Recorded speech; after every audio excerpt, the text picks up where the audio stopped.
our Honorable Prime Minister, Shri Narendra Modi ji, Namaste. I submit my hearty congratulations to you for your grand success in the 16th parliamentary election, and I hope your every step as a Prime Minister will try to satisfy the genuine expectations true patriots of this nation, irrespective of their language, state, caste, community, religion, etc., etc. Sir, you might have known that Sri Lanka, our neighboring nation, is almost conducting an undeclared war against the poor, innocent Indian fishermen of Tamil Nadu in the Palk Strait. Every day, they are challenging not the lives and livelihoods of the Tamil fishermen, but the sovereignty and dignity of our nation. Sir, our Kachattivu Retrieval Movement is a non-political organization concerned with the safety and security of the poor, innocent Indian fishermen of Tamil Nadu. We have made an enormous research on this issue of Kachattivu and came to a conclusion that retrieval of Kachattivu alone will protect the lives and livelihoods of the Indian fishermen of Tamil Nadu and uphold the sovereignty and dignity of our nation. Sir, speaking about the sovereignty of a nation, the theory of Constitution says that the popular sovereignty is to be secured and saved first in any democratic country. We drum that our nation, India, is the biggest democratic country in the world. But what about the condition of the popular sovereignty in India, the biggest democratic country?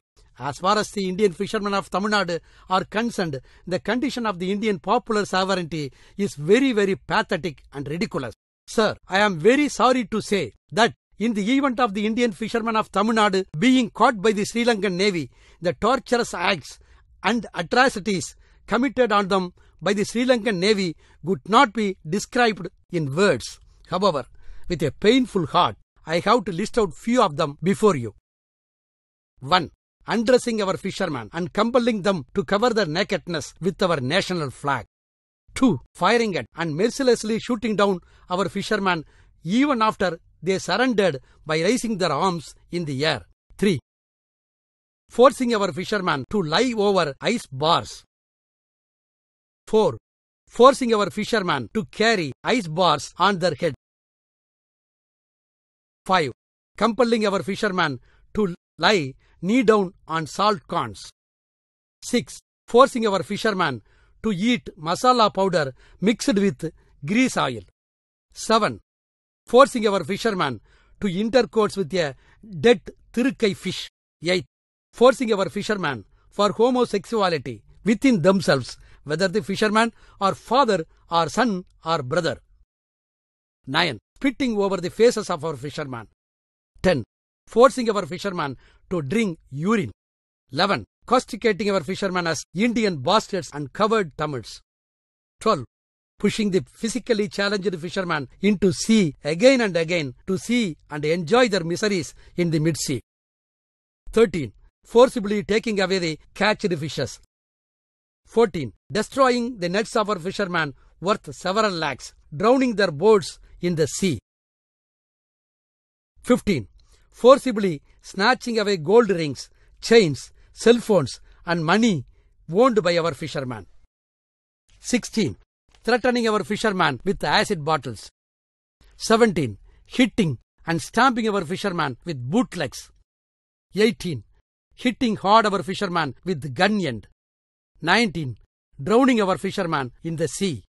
20. Arresting our fishermen and detaining them illegally in Sri Lankan jails for months together, sometimes years together. Sir, torture annihilates the personality and dignity of the victims. Torture is an international crime, but here it is sure that the Sri Lankan Navy annihilates not the dignity of the Tamil fisherman, but the dignity, fame, prestige and sovereignty of our entire nation. Yet it is not known as to why the rulers and the executives of the Union government do not consider the fishermen of Tamil Nadu as the Indian citizens or even human beings. Sir, estimates say, since 1983 till date, more than 500 Indian fishermen were killed by the Sri Lankan Navy. 3,000 fishermen have been permanently disabled and 1,000 others were injured. Besides, hundreds of them disappeared. Thousands and thousands of our fishermen have been arrested and illegally detained in Sri Lankan jails for months together, sometimes years together. The economic loss of our fishermen would come to crores and crores if calculated. More than 10,000 times the Sri Lankan Navy had attacked the Indian fishermen of Tamil Nadu. Sir, it is very sad to say that all these attacks were made by the Sri Lankan Navy against our fishermen in the historic waters around the island of Kachativu. Sir, it is very shame to mention here that not even a single time the Indian Navy went to rescue our fishermen. But it has been repeatedly announced by our rulers, executives and naval officers that it is not possible to provide security to the fishermen who transcend the borders. This propaganda of our executives is quite a Goebbels propaganda, because the question of transcending the borders by our fishermen in the Pak Strait does not arise as per Article 6 of the 1974 Indo-Sri Lankan Agreement, which clearly says the vessels of India and Sri Lanka will enjoy in each other's waters such rights as they have traditionally enjoyed therein. In the above Article 6 of the 1974 Agreement, the sentence, "The vessels of India and Sri Lanka will enjoy in each other's waters," clearly denotes the traditional navigation rights of the fishermen of both countries, irrespective of the border line, and also the word "such rights" includes their fishing rights therein. Sir, on 23/7/1974, during the debate about the 1974 Indo-Sri Lanka Agreement in our Parliament, the then Honourable Minister for External Affairs, Shri Swaran Singh, made a statement in the floor in which he clearly says about the traditional rights. If the Honourable Member goes through the terms of the agreement, a copy of which has been placed on the table of the House, he will get the answer, because it is mentioned there that although Sri Lanka's claim to sovereignty over Kachativu has been recognized, the traditional navigation rights exercised by India and Sri Lanka in each other's waters will remain unaffected. Therefore, shooting, arresting, torturing our fishermen by the Sri Lankan Navy while our fishermen are exercising their navigational and fishing rights around Kachativu in the Pak Strait are illegal. Likewise, the adamant refusal of our rulers, executives and naval personnel to give protection to the lives and livelihoods of our fishermen from the brutal attack of the Sri Lankan Navy around Kachativu in the Pak Strait is an anti-national and unconstitutional crime for which they may even be prosecuted under suitable sections of Indian Penal Code. Sir, here a question may arise that if the terms and conditions of the 1974 Indo-Sri Lankan Agreement are very much in favour of our Tamil fishermen as per Articles 5 and 6 of the 1974 Agreement, then how the executives of both the countries, Sri Lanka and India, could restrict the Tamil fishermen from enjoying the traditional navigation and fishing rights around Kachativu in the Pak Strait? Sir, it requires more patience and endurance to find the answer to this question, and also to understand the 30 years long continuous sufferings of our Indian fishermen of Tamil Nadu. Sir, the sea between India and Sri Lanka is divided into 3 sections. 1. The Bay of Bengal. 2. The Gulf of Mannar. 3. The Pak Bay, where Kachativu Island, now in dispute, is situated. The government of India and Sri Lanka have executed 2 agreements, one during the year 1974, which is pertaining to the Pak Bay, and another during the year 1976, which is pertaining to Bay of Bengal and Gulf of Mannar. Sir, Kachativu Island, now in dispute, is a Tamil soil and it is a Tamil land. Kachativu Island and the waters surrounding it belong to Tamils through several generations. More particularly, it is the Tamil fisherman community which enjoyed the island over the years.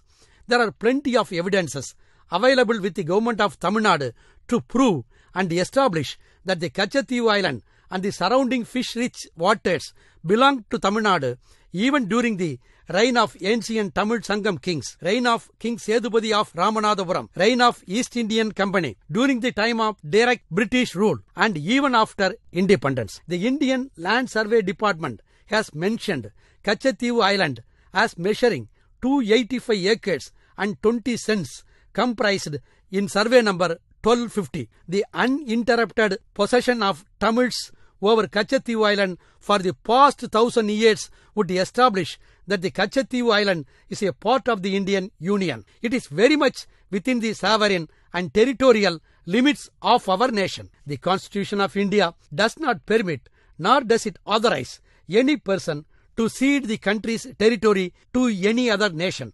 But during the year 1974, when the first agreement was made between India and Sri Lanka, Indira Gandhi ceded Kachativu to Sri Lanka.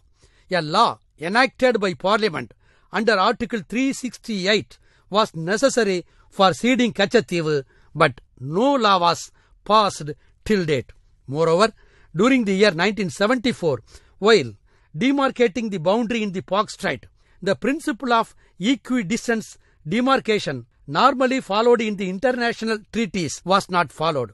The island Kachativu is 18 km away from Rameswaram of Tamil Nadu and 22 km away from Nedundivu of Sri Lanka. If the principle of equidistance demarcation was followed, then the boundary would have fallen on the eastern side of the Kachativu Island, and the Kachativu Island would be well within the Indian boundary. But with the sole object of ceding Kachativu to Sri Lanka, the demarcation was carried on in such a way that the boundary have fallen on the western side of Kachativu Island. Sir, while demarcating the boundary in the Pak Strait during the year 1974, 1. Our constitution was violated. 2. The international principle of equidistance demarcation was neglected. Finally, Kachativu, a Tamil land and Indian territory, was betrayed to Sri Lanka for the personal affairs of the then Prime Ministers Mrs. Indira Gandhi and Mrs. Sri Mavu Bandaranayake. Sir, even though Kachativu Island was betrayed to Sri Lanka, in that 1974 agreement, the traditional pilgrimage, navigational and fishing rights of our fishermen around Kachativu have been ensured by the Articles 5 and 6 of that agreement, as we have already seen elaborately. Sir, after 2 years, that is, during the year 1976, another agreement was made between India and Sri Lanka. This time, the demarcation of boundary was done in the Bay of Bengal and Gulf of Mannar. This time, instead of the Prime Ministers, the Foreign Secretaries of the two countries, namely Keval Singh of India and W.T. Jayasinghe of Sri Lanka, signed in that agreement. In this 1976 agreement, both the countries agreed that the fishermen of both the countries will not engage in fishing each other's waters. But this condition will apply only to the Bay of Bengal and Gulf of Mannar and not to the Pak Strait where Kachativu is situated, because the demarcation and related matters were already settled in the 1974 agreement. As such, even after the 1976 agreement, our fishermen enjoyed their traditional navigation and fishing rights in the Pak Strait around Kachativu without the interference or interruptions of Sri Lankan Navy up to the year 1983. During the year 1983, the Singali terrorists and the Buddhist monks started their genocide vigorously against the Eedam Tamils, particularly in Colombo, with the help of the Sri Lankan government. The month of July 1983 is therefore called as Black July. Sir, it is to be noted here that Mrs. Indira Gandhi, the then Prime Minister of India, openly declared the Sri Lankans' brutality against Eedam Tamils as genocide. In the same year 1983, the Sri Lankan Navy started to fire at our fishermen in the Pak Strait. Hence, the Indian government restricted our fishermen not to transcend the borders in the Pak Bay due to security reasons during the year 1983. It is to be noted here that it was not a license issued by India to the Sri Lankan Navy to shoot the Tamil fishermen who transcend the borders in the Pak Strait. Sir, while answering a question in the Parliament during the year 2002, former External Affairs State Minister Shri Umar Abdullah has stated, the agreement between India and Sri Lanka on the boundary in the historic waters between the two countries was signed in June 1974. The agreement states that Indian fishermen and pilgrims will enjoy access to visit Kachativu as hitherto and will not be required by Sri Lanka to obtain travel documents or visas for these purposes. Fulfillment of these traditional rights has been in abeyance since 1983 due to the security situation in the Pak Strait. The matter remains under discussion between the two countries. Sir, this had been the crystal clear stand of the Indian government when the NDA headed by Shri Vajpayee was in power during the year 2002. Sir, during the year 2008, Mr. W.T. Jayasinghe, the former Foreign Secretary of Sri Lanka, who signed the 1976 agreement on behalf of Sri Lanka, has published a book by name Kachativu and Maritime Boundary of Sri Lanka, in which he has misinterpreted the 1976 agreement as follows. As per the terms of the 1976 agreement between the foreign secretaries of India and Sri Lanka, the Indian fishermen and pilgrims would not enjoy to visit Kachativu as hitherto. Sir, this idiotic misinterpretation by the Sri Lankan side is enough for the Indian side to abrogate both the 1974 and 76 agreements and retrieve Kachativu, and the international law also permits such abrogation because the 1976 agreement has not been entered into between two countries, India and Sri Lanka, but only amongst the representatives of India and Sri Lanka. On behalf of India, Keval Singh has signed the 1976 agreement in his capacity as Foreign Secretary. He can only be termed as the representative of the Indian government. In fact, Keval Singh did not have any authority to sign the agreement which will bind this nation. It is not necessary that the government of India should accept the agreement and act according to it. The government of India can accept the agreement or revoke it. It is also not necessary for the government of India to give reasons for revoking an agreement signed by its representative.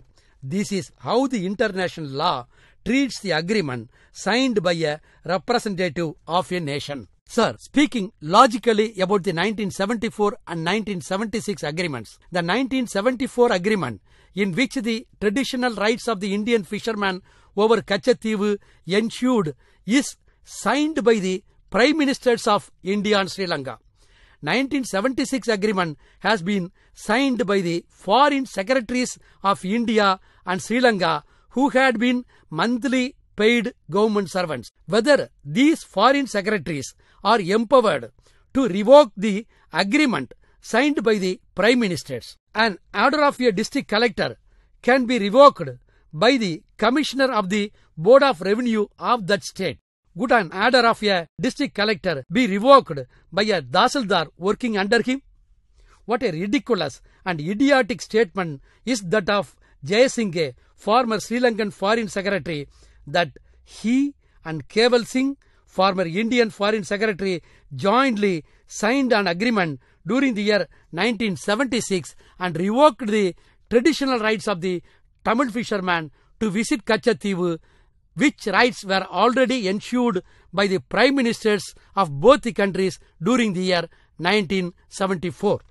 Breach of Agreement, Vienna Convention on Law of Treaties 1969. It is a well-settled principle under the international law and also under the domestic law of civilized countries that any failure to fulfill or committing breach of the terms of the agreement would create a right on the aggrieved party to repudiate the entire agreement.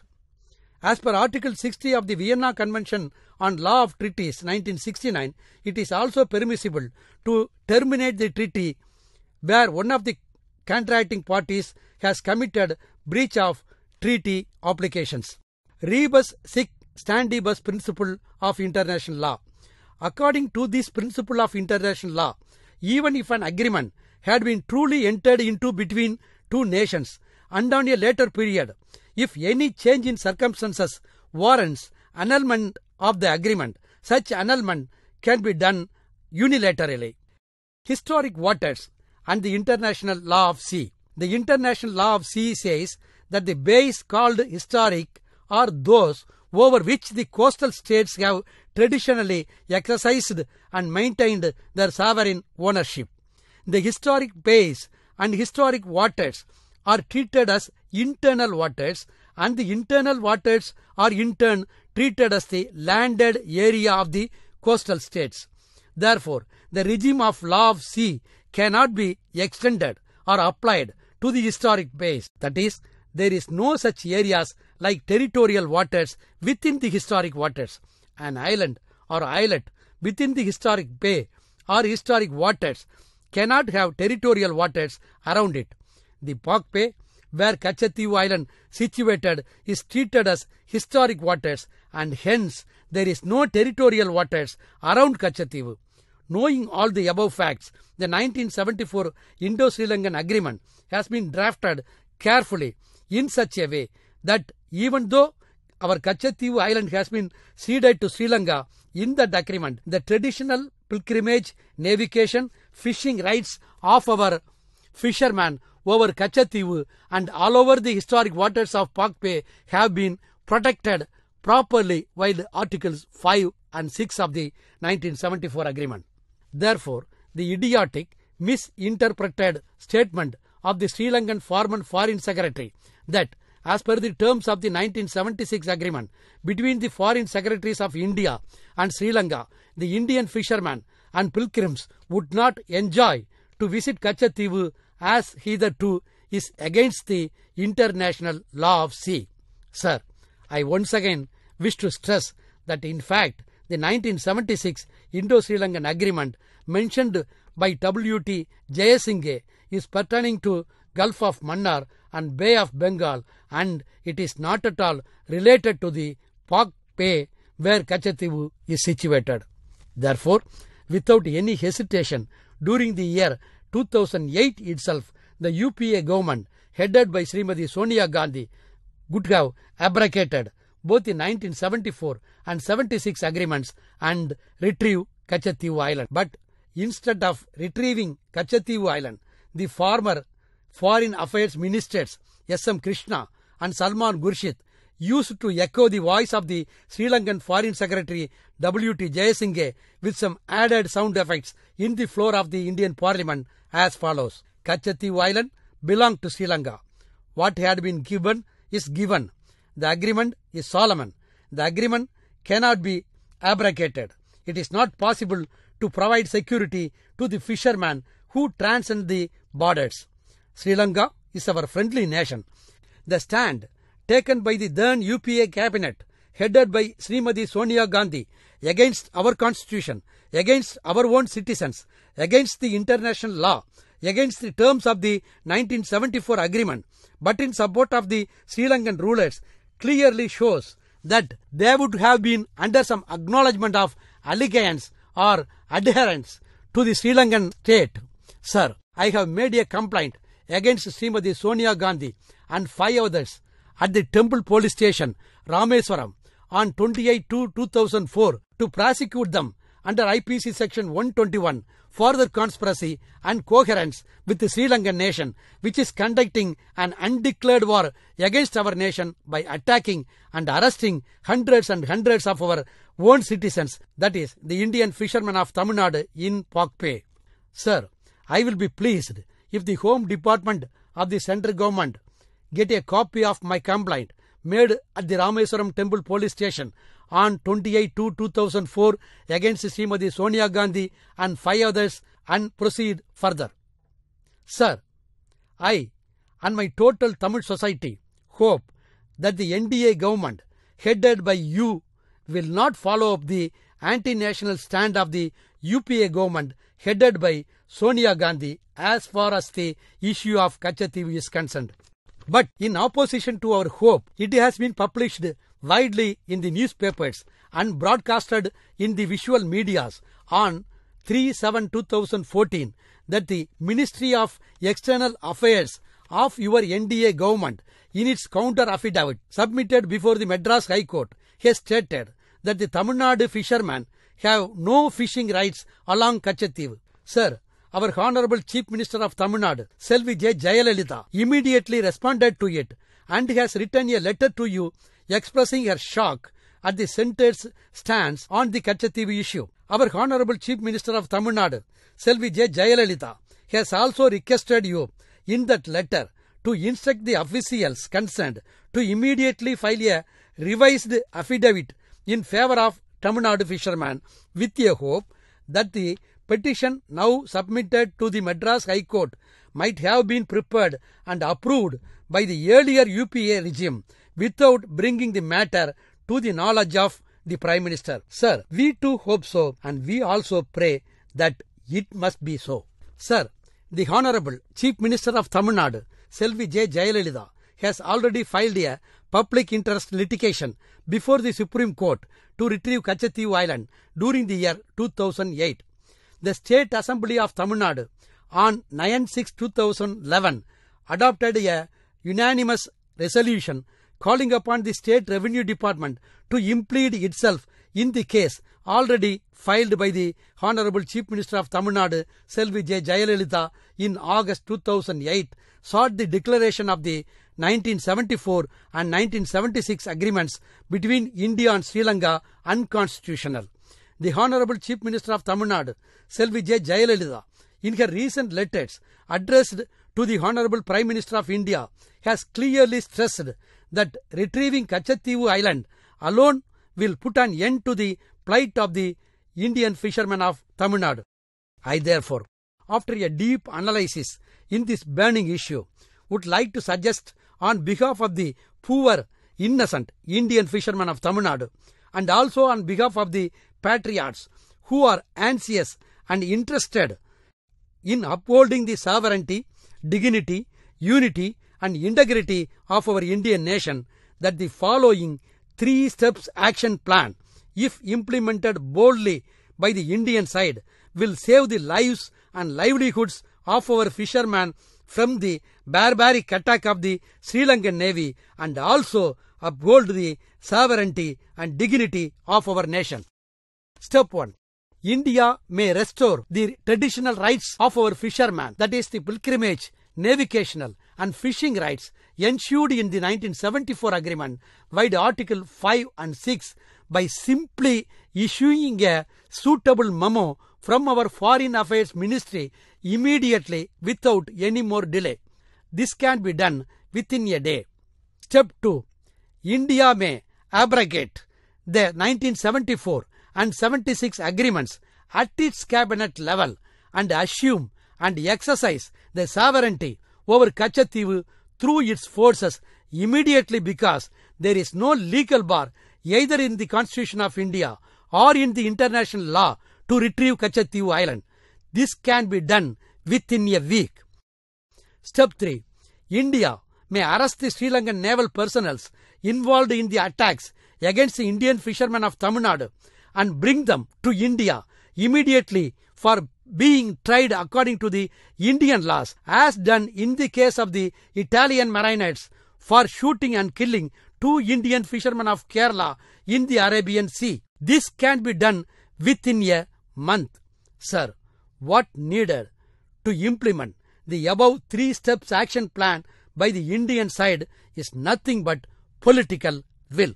Sir, if Kachativu retrieved by the government headed by you, then it would be the most precious Gurudakshana to be dedicated to the Pidamagar Bhishmar of the Bharatiya Janata Party, Shri Vajpayee.